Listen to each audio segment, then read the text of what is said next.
नमस्कार साथियों, मैं चंद्रसेन यादव स्वागत करता हूं आपका इस नई वीडियो में। इस वीडियो में हम कंप्लीट देखने वाले हैं कि जो टेंटेटिव मेरिट लिस्ट आया है बीटेक के लिए स्पॉट काउंसलिंग का, उसमें स्टूडेंट का नेम है, उनकी रैंक है, सारा डेटा है। तो मैं पूरा डेटा एनालाइज करके आपको लाइव यहाँ पे दिखाने वाला हूँ कि क्या चीज़ें हैं, आपको एडमिशन मिल सकता है कि नहीं, और किन किन बच्चों का गारंटी है कि CSIT CE में एडमिशन हो जाएगा। लाइक दैट सारी चीज़ें यहाँ पे हम कंप्लीट एनालिसिस करने वाले हैं। देखो यार, मैं एक स्टॉक ट्रेडर हूँ, गवर्नमेंट सर्टिफाइड, तो मेरी एनालिसिस पे डाउट मत करना, ठीक है। वैसे ही मैं दिन भर चार्ट देखते रहता हूँ। सो यहाँ पे कंप्लीट बताने वाला हूँ, वीडियो को कंप्लीट देखना लास्ट तक। कोई भी डाउट बचता है तो टेलीग्राम ग्रुप ज्वाइन कर लेना, वहाँ पे पर्सनली मेरे से सवाल पूछ सकते हो, मैं उसका आंसर पर्सनली आपको दे दूंगा, ठीक है। टेंशन नहीं लेना है एकदम, इस वीडियो को कंप्लीट देखना है। तो इस वीडियो को स्टार्ट करते हैं। और अभी मैं खोल के रखा हूँ जो merit list, tentative merit list आया है वो मैं खोल के रखा हूँ। सो एनालिसिस करना स्टार्ट करते हैं हम। देखिए, ये अभी आया है tentative merit list spot counselling के लिए बीटेक के लिए, ठीक, खास करके ध्यान रखिए बीटेक के लिए है। अगर मैं इसमें नीचे जाता हूं तो यहाँ पे यार डॉक्यूमेंट्स लिखे गए हैं, वही कि क्या क्या डॉक्यूमेंट्स आपको लेके आने हैं, क्या चीज़ें रहनी चाहिए। हाँ, एक चीज़ ध्यान देना, ये जो स्कूल की तरफ से आता है ना, स्कूल लिविंग या transfer certificate, character certificate, migration certificate, any other document जो भी मतलब है आपका, ये सारा डॉक्यूमेंट स्कूल वाला लेके आना यार, उसका ज़रूरत पड़ेगा यहाँ पे। बाकी ये 12th का आप ले ही आएंगे, जेईई मेंस का स्कोर कार्ड, एडमिट कार्ड, ये सब सारी चीज़ें तो मैं बता ही चुका हूँ आपको यहाँ 8 बजे प्रेजेंट हो जाना है 3 तारीख को, ध्यान रखना। और ये जो टेंटेटिव मेरिट लिस्ट है ये यही आप फाइनल समझो, मतलब इसमें ज़्यादा चेंजेस नहीं होगा। जो फाइनल मेरिट लिस्ट आने वाली है ना कल 1 तारीख को, ज़्यादा चेंजेस नहीं होगा। कल तो नहीं आएगी, आज 30 तारीख, हाँ परसों आएगी 1 तारीख को, 31 का महीना है, ठीक है। तो पूरा डेटा के हिसाब से यार मैं बात करने वाला हूँ यहाँ पे, मतलब एक भी चीज़ मैं बिना डेटा का बात नहीं करूँगा, विथ प्रूफ विथ डेटा सारा चीज़ एनालाइज करूँगा। सो यहाँ पे जो टेंटेटिव मेरिट लिस्ट आपको दिख रहा है, इसमें पहला तो सीरियल नंबर है, काउंटिंग 1 2 3 4। देन यहाँ पे नेम ऑफ द कैंडिडेट है जिन्होंने रजिस्ट्रेशन किया था, अप्लाई किया था गूगल फॉर्म में। उसके बाद उनका जेईई मेंस का रोल नंबर है। देन यहाँ पे उनकी CRL रैंक लिखी हुई है, अलॉटेड कैटेगरी, कौन सा कैटेगरी उन्होंने फॉर्म में डाला हुआ है। यहाँ पे फिजिकली चैलेंज वाला है, मतलब PWD वाले कैंडिडेट्स यहाँ पे हैं, तो उसमें येस या नो लिखा है। जो येस है मतलब वो फिजिकली डिसेबल्ड है, हल्का फुल्का उनमें डिफेक्ट है, तो उनका यहाँ पे येस या नो रहेगा। ये अगेन ये आता है आपका कि CSAB या जोसा में आपको कोई सीट अलॉट हुई है क्या। अगर येस है तो यहाँ पे उनकी ब्रांच लिखी हुई है, नो रहेगा तो कोई ब्रांच नहीं लिखी रहेगी, सीधे यहाँ पे नो लिखा हुआ है। देन यहाँ पे आपका आता है कौन से काउंटर पे आपको जाना है 3 तारीख को, वो चीज़ दिख रही है। सो यार चलो स्टार्ट करते हैं बिना देरी किए। तो इस डेटा में मैं आपको कुछ खास चीज़ें बताने वाला हूँ with my analysis and my experience. So देखो यार, एक बार तो आपने ये डेटा देख लिया, इस डेटा में मैं आपको एक चीज़ दिखा देता हूँ कि कितने लोगों ने फॉर्म फिल किया हुआ है। ये सारा चीज़ तो आप आई थिंक एनालाइज कर लिए होंगे, बट मैं थोड़ा एडवांस लेवल का बताने वाला हूँ। देखो 316 लोगों ने अप्लाई करा है, ठीक है, ध्यान देना। अब 316 लोगों ने अप्लाई किया है। उसके बाद में जो जिनका रिजेक्ट हुआ है, क्यों रिजेक्ट हुआ है वहाँ यहाँ देख लो, रिजेक्टेड एप्लीकेशन फॉर्म क्यों रिजेक्ट हुआ है, ये नाम तो मैं नहीं लूँगा, छोड़ो, सब नो है। PWD वाला कोई कैंडिडेट नहीं है इसमें। रीजन ऑफ रिजेक्शन क्या है, last year JEE mains card upload कर दिया, लेसर देन 50% इन 12th क्लास, ये भी है, ठीक है, ये एक क्राइटेरिया हो गया। Not appeared in JEE mains, no valid documents, paid 1 रुपया रजिस्ट्रेशन फी पे किया है, less than 50% marks in 12th class, ये देख लो, वैलिड नो डॉक्यूमेंट। मतलब मेजर जो है वो ये है कि आपके पास वैलिड डॉक्यूमेंट नहीं है और आपका 12th में 50% से कम है। किस में देखा होगा, ओवरऑल बात हो रहा है यहाँ पे। और यहाँ पे एक चीज़ और है कि जेईई मेंस का स्कोर कार्ड जो अपलोड करना है कैंडिडेट, वो पिछले साल का कर रहे हैं। यार एडमिशन अगर इस साल ले रहे हो आप तो इस साल का करो अपलोड, पिछले साल का नहीं। तो ये तो हो गए वो लोग महानुभाव लोग जिन्होंने ऐसा गलती करा है, उनका ये है। तो ये मुझे लग रहा है अगले वाला जो आएगा ना फाइनल मेरिट लिस्ट, उसमें इनका नाम हटा दिया जाएगा। देन एक चीज़ मैं आपको दिखाता हूँ, अब ये सीट मैट्रिक्स है, वैकेंट सीट मैट्रिक्स जो आया था स्पॉट के लिए 2024-25 का, उसमें यहाँ पे कितनी सीटें हैं, 282 सीट, इतनी है 282। अब एक्चुअल एनालिसिस स्टार्ट हो रहा है। सीट कितनी है, 282। अप्लाई कितने ने करा है, 316, ठीक है। 316 ने अप्लाई करा, सीट है 282। वैसे भी 316 के 16 ये नहीं आने वाले हैं, इसमें से आप मान के चलो कि 40-50 तो नहीं आएंगे, या फिर और भी ज़्यादा मान सकते हैं, मतलब सारे तो नहीं आ रहे हैं, कुछ लोग तो नहीं आएंगे, पक्का है इतना।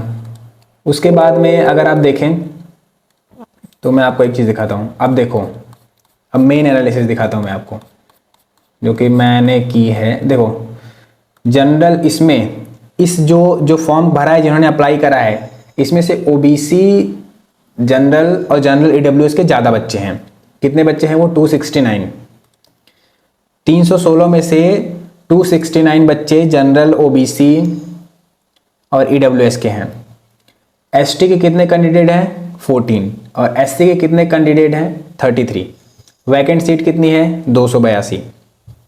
अब देखो यार, अब आपको मैं एक चीज़ और दिखाता हूँ। पहले हम बात कर रहे होंगे जो मेजर ब्रांचेस जो लेना चाहते हैं बच्चे, उनका प्रेफरेंस यही रहता है सीएससी का।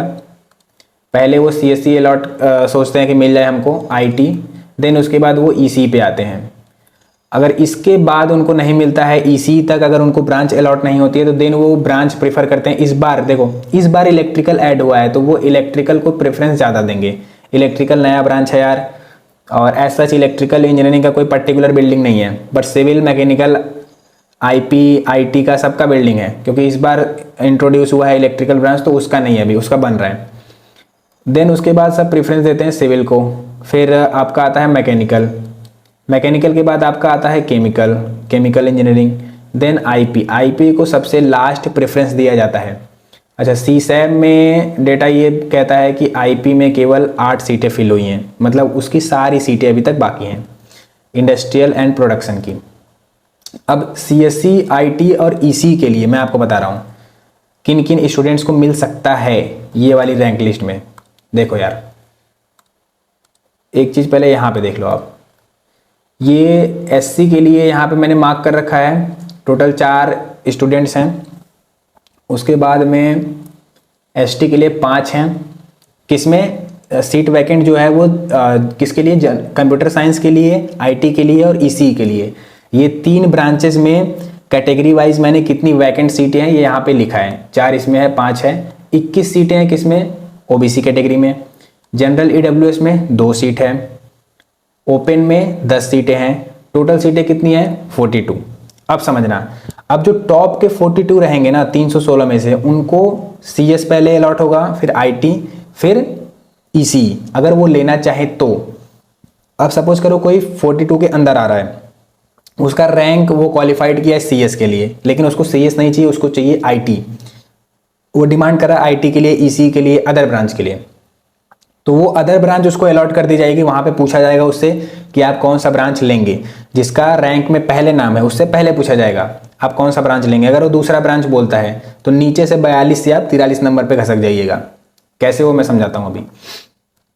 अब यहाँ पे समझो यार, ये जितने भी बच्चे ये वाले हैं एससी कैटेगरी के और एसटी कैटेगरी के, अगर ये चाहें तो जो टॉप के हैं ना, मतलब 4 सीटें वैकेंट है इसमें और 5 एसटी में। एसटी वालों को तो आराम से, जितने भी एसटी कैंडिडेट ने अप्लाई कर रखा है 14 तो भले हैं, पर कुछ तो ऐसे हैं जो एकदम नीचे आ रहा है। देखो इनका रैंक में नाम देखो आप कहाँ पे है, ये देखो एसटी कैंडिडेट पहला 52 नंबर पे।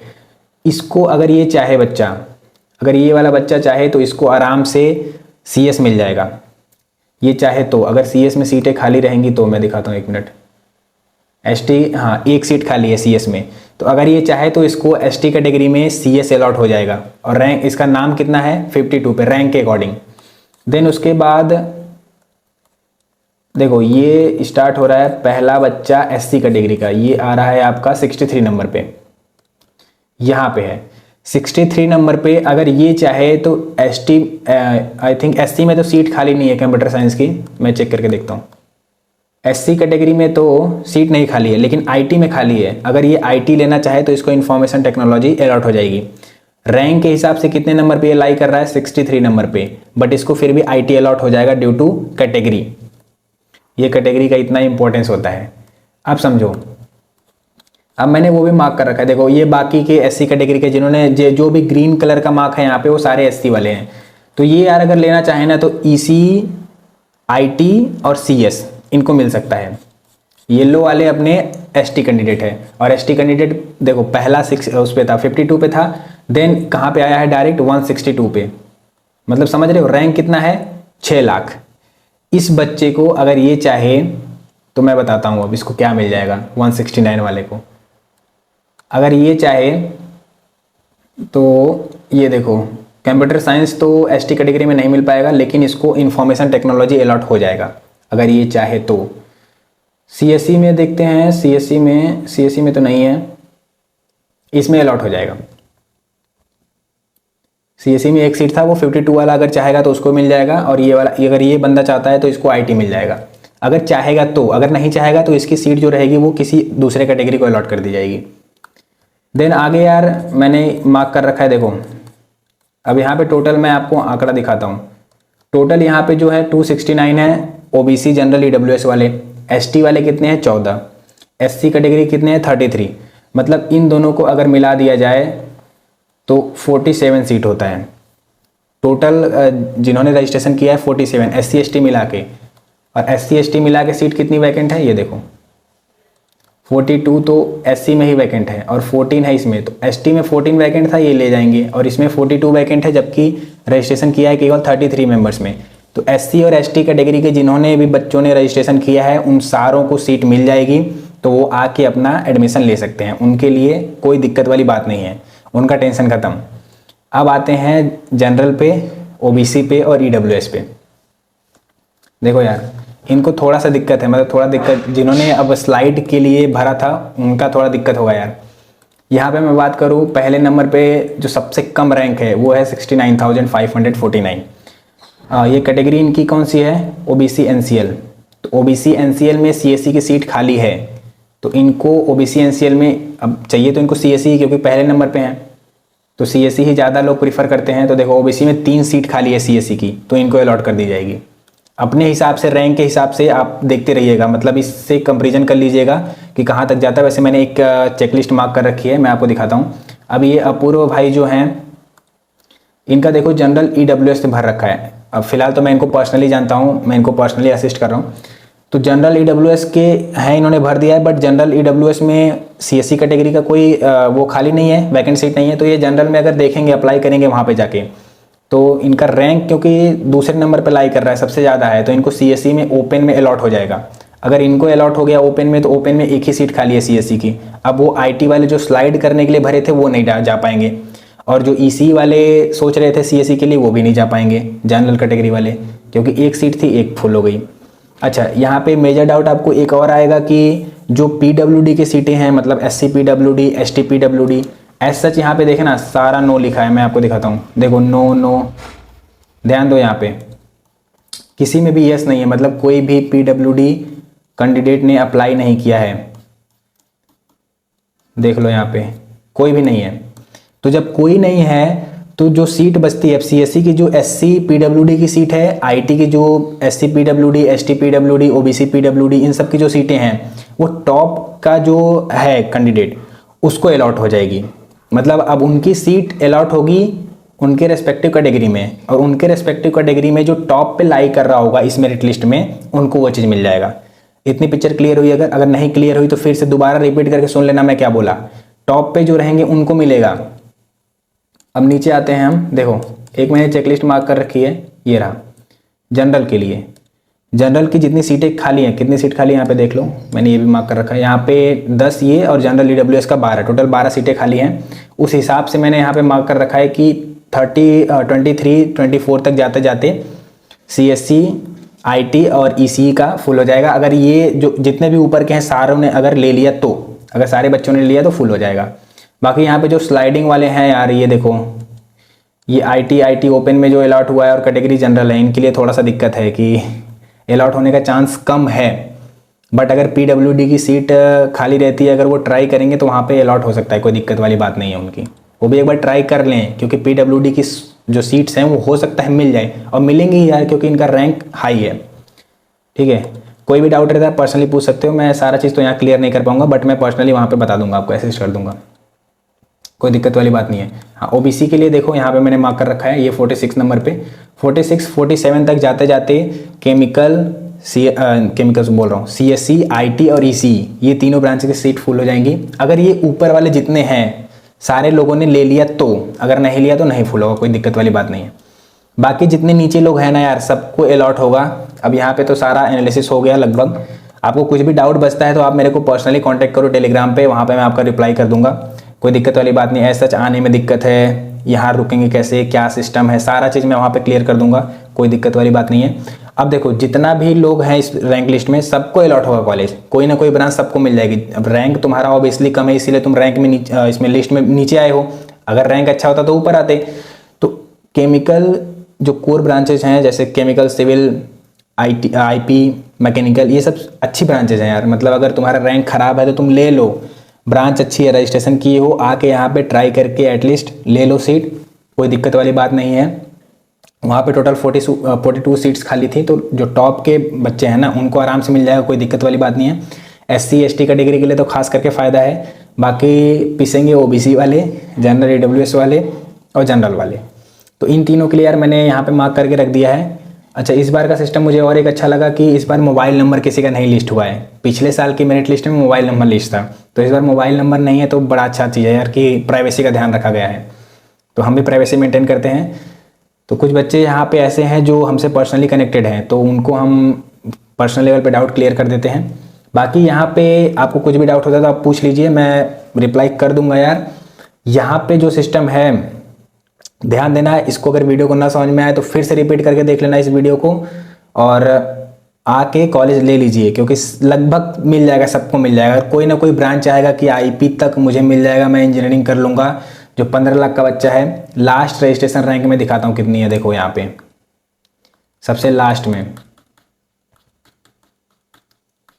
सबसे लास्ट रैंक जो गया है वो आपका है 14 लाख, 13 लाख, 14 लाख, 15 लाख। तो अगर इसको भी चाहिए एडमिशन ना तो मिल जाएगा एक बार, अगर ये बच्चा आ गया और IP की, केमिकल की सीटें खाली रहीं तो मिल जाएगा। और खाली ही रहती है जनरली, बच्चे ज़्यादा प्रीफर करते हैं CSE, IT और ECE को। बाकी कोर ब्रांच की सीट खाली रह जाती हैं, उनको मिल जाता है जो प्रेजेंट रहते हैं। तो यार आना ज़रूरी है, और 8 बजे आइएगा, 9:30 बजे तक अपना डॉक्यूमेंट सब रेडी कर लीजिएगा। बाकी काउंसलिंग में थोड़ा सा टाइम लग जाता है, जो भी काउंटर नंबर आपको बोला गया है आप वहाँ पर जाना। कोई भी दिक्कत होती है तो आप हमसे पर्सनली कांटेक्ट करना, सारा चीज़ हम आपका डाउट क्लियर कर देंगे, घबराना नहीं। इस वीडियो के बाद भी अगर आपको कोई डाउट बचता है तो आप मेरे को मैसेज करके पूछ लो। CSAB वाले जितने बच्चे हैं वो तो डायरेक्टली हमसे जुड़े हैं, बाकी स्पॉट वाले जो भी हैं वो यार टेलीग्राम का लिंक मैं दे दे रहा हूँ, उसमें ज्वाइन कर लो, कोई दिक्कत नहीं है, वहाँ पर मैं आपका डाउट सारा क्लियर कर दूँगा।